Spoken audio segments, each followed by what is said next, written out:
xaflad aad u ballaaran oo ay soo qaban qaabiyeen haweenka Soomaaliyeed ee ku dhaqan wadankan isku taga Imaaraadka Carabta isla markaana lagu soo dhaweynayo Marwo Khadiija Maxamed Diiriye oo ah wasiiradda haweenka iyo xuquuqul insaanka xukuumadda federaalka Soomaaliya ayaa lagu qabtay magaalada Shaariqa ee wadankan isku taga Imaaraadka Carabta. xafladani ayaa waxaa ka soo qayb galay dhammaan haweenka Soomaaliyeed ee ku dhaqan wadankan isku taga Imaaraadka Carabta iyagoona isla markaa aad ugu faraxsanaa soo dhaweynta ay u sameeyeen Marwo Khadiija Maxamed Diiriye.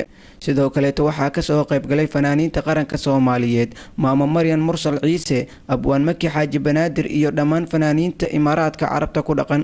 waxaana halkaasi khudbado ka soo jeediyay haweenka Soomaaliyeed isla markaana ay ku dhiirigelinayeen wasiiradda haweenka iyo xuquuqul insaanka xukuumadda federaalka Soomaaliya.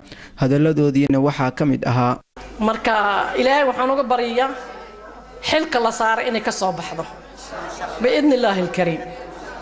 حل وين واي ولا بحل وهوانك يحقوق الانسان marka ilaahay waxaan uga bariyay xilka la saaray iyadoo Soomaalinimo ku shaqeynayso oo dhab ah in xilkaas ka soo baxdo wayna ka soo baxaysaa waayo horay ayay u qabatay xilkan waa xil ay garanayso.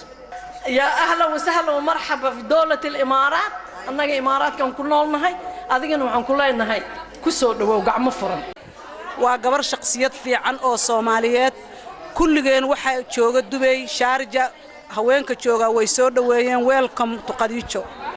waxa sharaf weyn noo ah inaan halkan ku soo dhaweyno wasiiradda haweenka walaasheen Khadiija annagoo ah gabdhaha ganacsatada Dubai anigoo magacayga la yiraahdo Maryan Jibriil waxaan mataqaana aad u soo dhaweynaynaa walaasheen Khadiija oo naga mudan inaan ku soo dhaweyno wasiiradda haweenka waxaanu leenahay ku soo dhawow Dubai welcome gacmo furan ayaan kugu soo dhaweynaynaa. waan ku soo dhaweynaynaa maadaama aad wadanka noogu timid hawsha aad wadid meesha aad marinaysid ka sii wad annagana waa kugu garab taaganahay. halkan waxaan aad ugu soo dhaweynaynaa wasiiraddeeda Khadiija waxaan ku leenahay soo dhawow walaal wadanka ku soo dhawow gacmo furan welcome to Dubai and Imaaraat soo dhawow.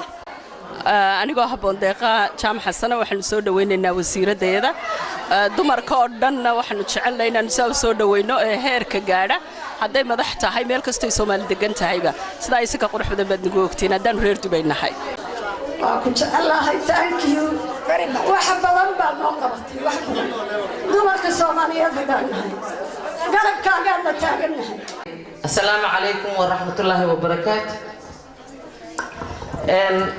ما قياسي كرو حشمتها يقدرنتا وين أن إدين هايو يوحى عاد إيمو جسين ضمان هوينك مروينك قبضها إماراتك وحان إدين لي هاي مقالة كستا وقاد كتمدين عاوة جزاك الله خير.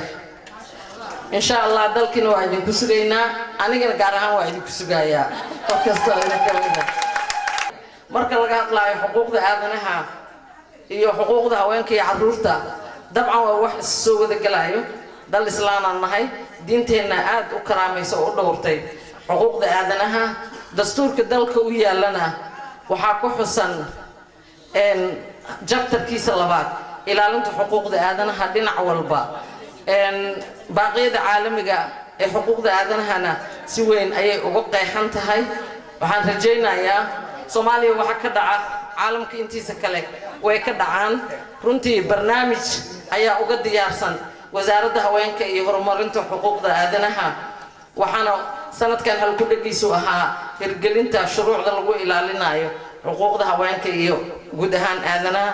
haddaan isku qalbi furnaano oon aaminsanaano inaan wada dhalanay ehel wada nahay isku danqano isku naxno ilaahay naxariistiis waa helaynaa.